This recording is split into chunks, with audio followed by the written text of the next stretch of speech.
Saya pernah mendengar sebuah pengingat tentang seseorang yang jatuh. Biasanya ketika orang berjalan lalu kemudian terjatuh, secara ilmiah akan dikatakan kenapa orang jatuh ke bawah. Karena ada gaya gravitasi dari bumi ini, sehingga dia jatuhnya ke bawah. Kalau tidak ada gaya gravitasi, maka tidak akan orang jatuh ke bawah, mungkin melayang-layang.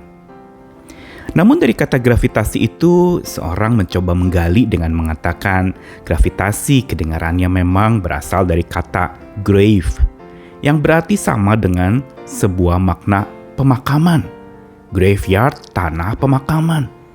Sehingga ketika seseorang mengalami jatuh, ingat gravitasi yang membuat seseorang itu terjatuh ke bawah, yaitu kelak satu saat dia akan jatuh ke tanah dan jadi tanah.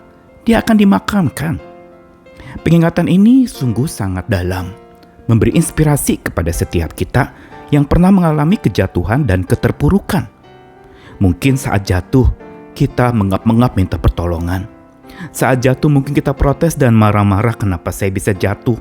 Dan lalu biasanya saat jatuh, langsung cari kambing hitam. Ini salah siapa? Ini gara-gara siapa?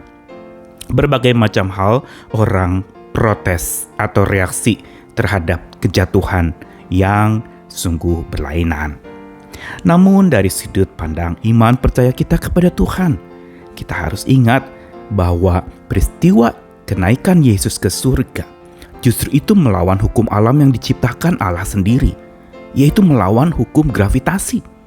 Dia naik ke surga melambangkan dan menandakan bahwa dialah yang mengontrol dan dialah yang pegang kendali atas segala gaya yang ada di muka bumi ini, segala kuasa, daya tarik bumi atau gaya tarik bumi atau gravitasi itu. Mengingatkan kepada kita bahwa kenaikan Yesus Kristus ke surga itu adalah sesuatu yang melampaui segala kuasa manusia. Dia pegang kendali atas segala kuasa hidup manusia dan juga mati manusia, pekerjaan manusia dan juga saat pengangguran terjadi menimpa manusia. Ini mengingatkan lagi dan menguatkan kita lagi tentang makna yang begitu dalam dan kaya tentang kenaikan Yesus Kristus ke surga yang baru saja kita peringati di hari-hari ini. Kenaikan Yesus ke surga seringkali disoroti dari sudut pandang perpisahan. Oh, ada perpisahan Yesus dengan murid-murid, ada kesedihan di sana, tetapi justru itu bukan perpisahan yang menyedihkan, karena Yesus pergi sebenarnya untuk kembali. Namun ada juga yang menyoroti kenaikan Yesus ke surga dari segi kuasa. Wah, dia berkuasa, dia pegang kendali dan kuasa atas segalanya. Namun secara utuh, kenaikan Kristus ke surga adalah sebuah rangkaian dari karya Tuhan untuk manusia, dan justru menunjukkan betapa menangnya dia atas segala sesuatu. Satu hal yang pasti adalah bahwa ketika dia terangkat ke surga, dia terangkat bukan semata dia terangkat sendirian, tapi dia terangkat untuk mengangkat orang percaya datang kepadanya, mendekat dan menguat bersamanya, dan makin melekat erat dengannya. Terangkat untuk mengangkat. Itulah yang Yesus lakukan. Saya Nikolas Kurniawan kembali menemani dalam Sabda Tuhan, satu tulisan Paulus kepada jemaat di Efesus pasal 4 ayat 8 sampai 10. Itulah sebabnya kata Nas, tatkala ia naik ke tempat tinggi, ia membawa tawanan-tawanan, ia memberikan pemberian-pemberian kepada manusia. Bukankah ia telah naik, berarti bahwa ia juga telah turun ke bagian bumi yang paling bawah? Ia yang telah turun, ia juga yang telah naik jauh lebih tinggi daripada semua langit untuk memenuhkan segala sesuatu. Tidak banyak makna rohani dari peristiwa kenaikan Yesus yang dituliskan oleh penulis-penulis Alkitab. Namun Rasul Paulus berhasil mendeskripsikan dalam 3 ayat yang dibacakan mengenai peristiwa kenaikan Yesus ke surga. Yang dikatakan bahwa tatkala ia naik ke tempat tinggi, dia tidak sendirian. Ada satu tujuan dia naik ke tempat tinggi, bukan untuk supaya dia menjadi ditinggikan, tapi justru dia mau membawa tawanan-tawanan dan memberikan karunia-karunia kepada manusia yang pernah tertawan. Ini mengingatkan kita bahwa Yesus terangkat itu harus melewati masa di mana dia lahir, lalu kemudian hidup sebagai manusia, lalu mati dan bangkit.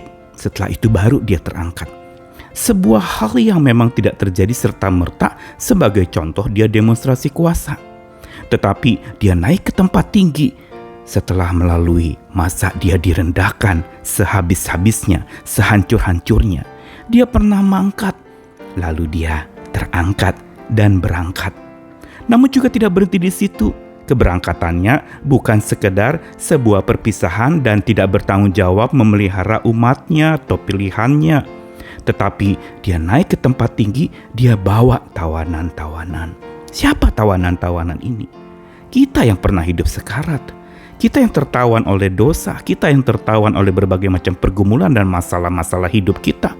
Kita yang tertawan oleh kekhawatiran, tertawan oleh kedagingan kita sendiri, dan tertawan oleh banyak hal yang membuat kita akhirnya tidak terbebaskan. Dan karenanya kenaikan Kristus Yesus ke surga, ke tempat yang tinggi, untuk membawa mereka yang ada di tempat rendah naik ke atas bersama dengan Dia. Dia yang menggandeng dan menggendong kita. Dia memberikan pemberian-pemberian kepada kita, manusia yang percaya kepadanya.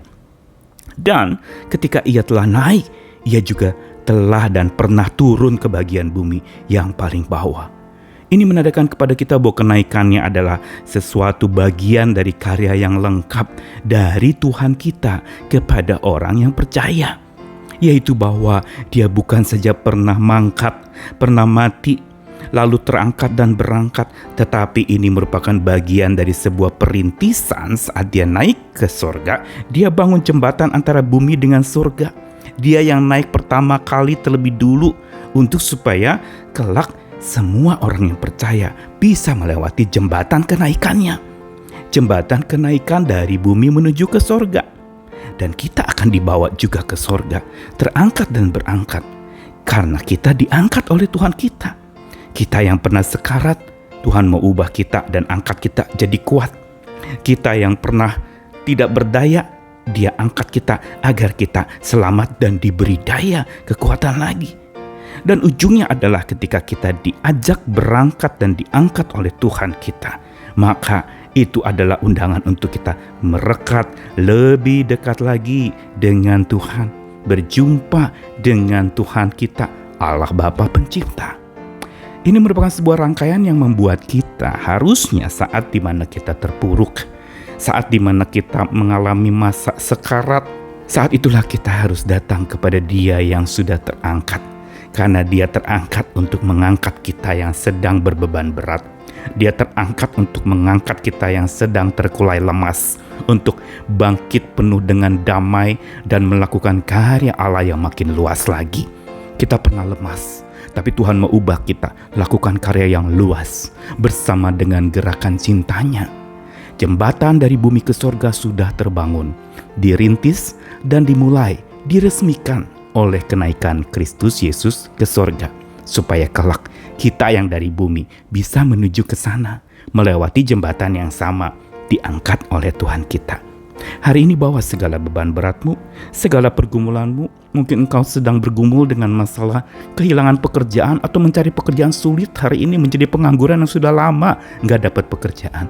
Ingat, Tuhan sedang bekerja untukmu dan melaluimu saat dimana engkau sedang kehilangan pekerjaan. Ingat pekerjaan Tuhan saat engkau sedang mengalami masa yang sulit ini.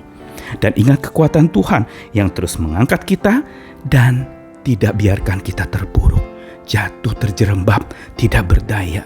Dia memberikan kepada kita daya yang kuat itu.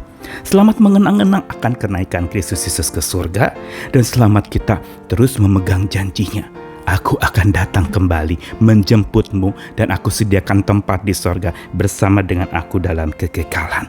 Tuhan mengasihi kita sekalian. Jangan pernah terkulai lemas walaupun engkau sedang diremas oleh berbagai macam pergumulan. Tapi bukalah pandangan yang makin luas dan lihat tangan Tuhan yang selalu memegang kita, mengangkat dan menolong kita senantiasa. Amin.